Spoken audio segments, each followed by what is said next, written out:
மால்சா மஹால். அந்த வீட்டை அவங்க சொந்தமாக்கல, அந்த வீடு தான் அவங்கள சொந்தமாக்குச்சு. கொஞ்சம் யோசிச்சு பாருங்க, ஒரு வீட்டுக்கும் அதுல வாழ்றவங்களுக்கும் எந்த மாதிரியான ஒரு பிணைப்பு இருக்கும்னு. ஆனா இந்த மகாலுக்கு வரவங்க யாருமே உயிரோட திரும்பவும் போக மாட்டாங்க. ரொம்ப இருட்டான ஒரு இரவுல சத்தமான இடியால எல்லாம் நடுங்கிட்டு இருந்தது. அப்போ ஒரு திருடனை 2 போலீஸ்காரங்க துரத்திட்டு வந்துட்டு இருக்காங்க. அவன் தான் உயிரை காப்பாத்திக்கிறதுக்காக ரொம்ப வேகமா ஓடிக்கிட்டு இருக்கான். ரொம்ப நேரமா ஓடி வந்ததுக்கு அப்புறம் அவனுக்கு எதிரில் ஒரு சுவர் இருக்கிறத அவன் பார்க்கறான். அந்த சுவர்ல ஏறி அவன் உள்ள குதிச்சிடுறான். அந்த சுவரை பார்த்த அந்த 2 போலீஸ்காரங்களும் பயந்து போய் அங்கேயே நிக்கிறாங்க. பாம்பு கீரியை பார்த்த மாதிரி அப்படியே உறைஞ்சு போய் நிக்கிறாங்க. அப்புறம் அந்த 2 போலீஸ்காரங்களும் அங்கிருந்து கிளம்பிடுறாங்க. உள்ள குதிச்ச அந்த திருடன் அங்க இருக்கிற காட்டுக்குள்ள நடந்து போயிட்டு இருக்கான். கொஞ்ச தூரம் போனதுக்கு அப்புறம் அங்க ஒரு பழமையான பாலடைஞ்ச பங்களாவை பார்க்கறான். அங்க அவன் அவனோட பேக்கை கழட்டி வச்சுட்டு அவன் சொல்றான், இந்த அரண்மனைக்கு ஒரு திருடன் வந்திருக்கான். அவன் சலீம் பாஜா, சலீம் பாஜா. அந்த போலீஸ்காரங்களால என்ன பிடிக்க முடியல போல இருக்கு. இனிமேலும் அவங்களால என்ன பிடிக்க முடியாது, யாராலையும் என்ன பிடிக்க முடியாது.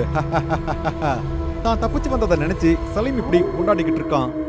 அப்ப திடீர்னு அவனுக்கு பின்னாடி ஏதோ ஒரு பொண்ணு பேசுற மாதிரி அவனுக்கு குரல் கேக்குது. யாருன்னா அனுப்பிச்சாங்க? உனக்கு எவ்வளவு தைரியம் இருந்தா நீ இந்த மஹலுக்குள்ள வருவ? இதுக்கப்புறம் நீ நிறைய பிரச்சனையை சந்திக்க வேண்டியதா இருக்கும். ஏய் சைக்கோ, தைரியம் இருந்தா முன்னாடி வந்து பேசுமா. இந்த அரண்மனை என்ன உங்க அப்பா விட்டு சொத்தா? ஏய் யார்மா நீ? வா, எனக்கு நீ வேணும். வா வாமா, என் முன்னாடி வா. நீ எவ்வளவு கோரமா சாக போறனா நீ யாருன்னு உன் சொந்தக்காரங்க கூட கண்டுபிடிக்க முடியாது. அந்த குரல் அப்படி சொன்ன உடனே அவனுக்கு முன்னாடி 2 ஜெர்மன் ஷெப்பர்ட் வந்து நின்னு அவன் மேல அப்படியே பாஞ்சு அவனோட எலும்பை கடிச்சு தின்னுதுங்க. இந்த பயங்கரமான கொடூரமான சம்பவம் நடந்த இடம் ஒரு காலத்துல தில்லியிலேயே ரொம்ப ஃபேமஸா இருந்த ஒரு இடம். அது மால்சா மஹால். இந்த அரண்மனை ரொம்ப பறந்து விரிந்த அழகோட சின்னமா கருதப்பட்டது. ஆனா காலப்போக்குல இந்த இடம் ரொம்ப பயங்கரமான இடமா மாறிடுச்சு. 3 நாட்களுக்கு பிறகு ஜூலி ரஷ்யாவுல இருந்து இந்தியாவுக்கு சுற்றுலா பயணியா வந்திருக்காங்க. ஏர்போர்ட்டுக்கு வெளியே வந்து டாக்ஸிக்காக வெயிட் பண்ணிட்டு இருக்காங்க. அப்ப மஞ்சள் கலர் டர்பன் அணிஞ்ச ஒரு டூரிஸ்ட் கைட் கையில ஒரு பூங்கொத்தை எடுத்துக்கிட்டு ஜூலியை நோக்கி வராரு.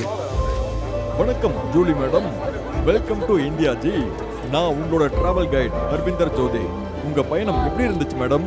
Thank you mister Sophie. இந்த ரைட் நிஜமா ரொம்ப கம்ஃபர்டபுளா மற்றும் சேஃபா இருந்தது. இன்னைக்கு நம்ம என்ன பார்க்க போறோம்? நான் முதல்ல உங்களை ஒரு ஹோட்டல்ல டிராப் பண்றேன். அங்க போனதுக்கு அப்புறம் முதல்ல புதுப்பினார், சாயங்காலம் இந்தியா கேட் போலாம் மேடம். ரொம்ப நல்லது, போலாமா? அந்த டிராவல் கைடு சொன்ன மாதிரியே ஜூலி டிராவல் கைடோட சேர்ந்து முதல்ல புதுப்பினார் போறாங்க. அப்புறம் சாயங்காலம் இந்தியா கேட்டை பார்வையிடுறாங்க.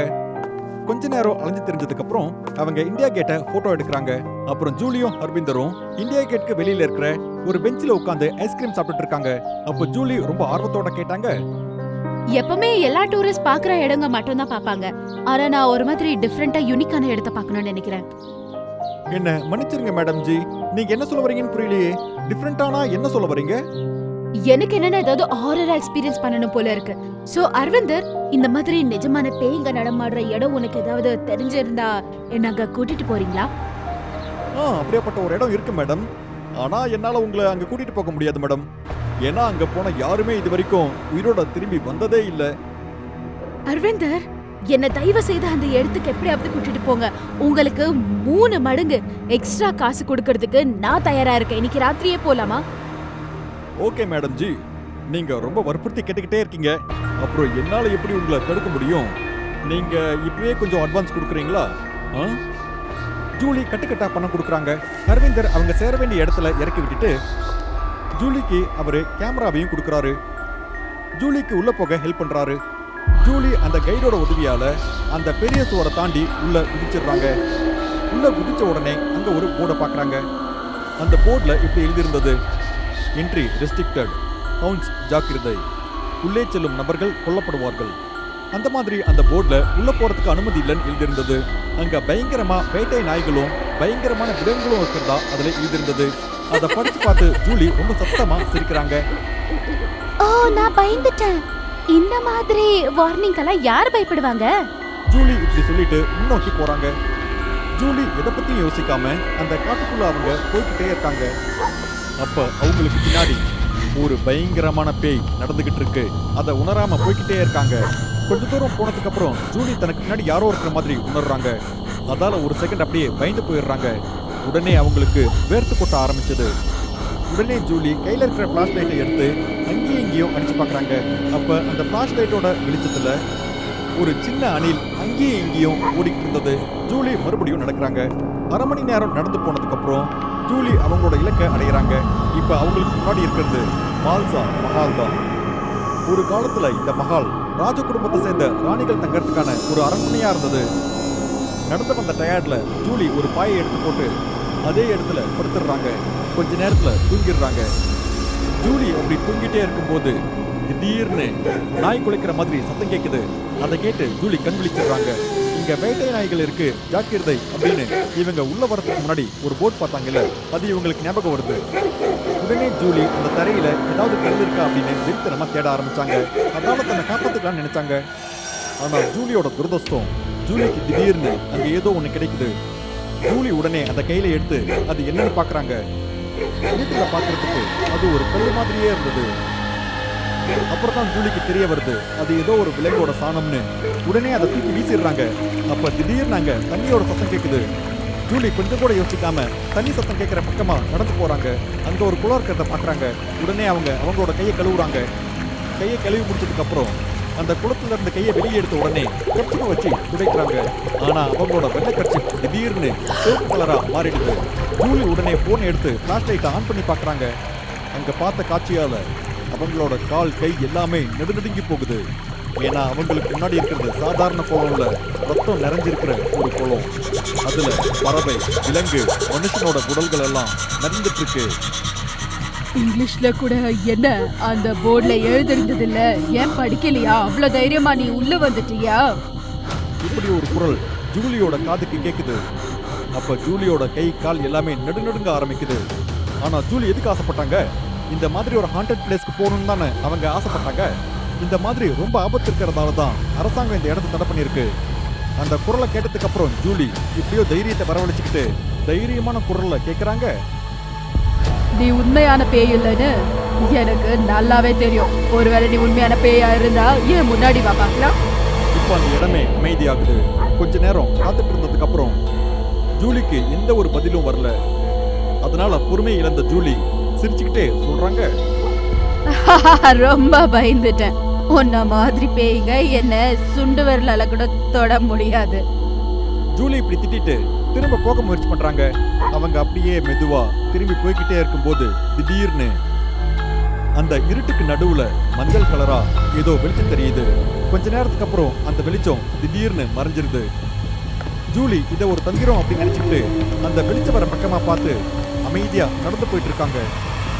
அங்க போய் பார்த்து அவங்க அப்படியே நடுநடுங்கி போறாங்க. ஏன்னா அவங்களுக்கு முன்னாடி ஒரு பொண்ணோட சிறந்த பிணமும் அந்த பொண்ணுக்கு பக்கத்துல இன்னொரு ஆணோட பிணமும் இருக்கு. அந்த பிணத்தை பார்த்தாவே தெரியும் அது ரொம்ப பழமையான பிணன்னு. ஏன்னா அவ்வளோ சதஞ்சிருந்தது. இதை பார்த்த உடனே ஜூலி நடுநடுங்கி போறாங்க. பயத்துல வேர்த்து கொட்டுது. ஜூலிக்கு பயத்துல நாக்கு வறண்டு போயிடுது. உதவி பண்றதுக்கு யாராவது இருக்காங்களான்னு ஜூலி அக்கம் பக்கம் பாக்குறாங்க. அப்போ ஒரு டேபிள் மேல ஒரு லெட்டர் இருக்கிறத பாக்குறாங்க. அந்த லெட்டரை பார்த்த ஜூலியால அந்த லெட்டரை எடுக்காம இருக்க முடியல. உடனே அந்த லெட்டரை எடுத்து படிக்கிறாங்க. நான் இந்த மகள்ல இருக்க பேய். நான் உனக்கு வார்னிங் லாஸ்ட் அண்ட் ஃபைனலா கொடுக்க விரும்புறேன். இந்த மஹல் எங்களது. இத டூரிஸ்ட் ஸ்பாட் ஆக்க எங்களுக்கு விருப்பம் இல்ல. நாங்க சொல்றது கேட்காம நீங்க ரொம்ப அடம் பிடிச்சு உள்ள வந்தீங்கன்னா துண்டு துண்டா வெட்டி நாய்க்கு போட்டுடுவோம்.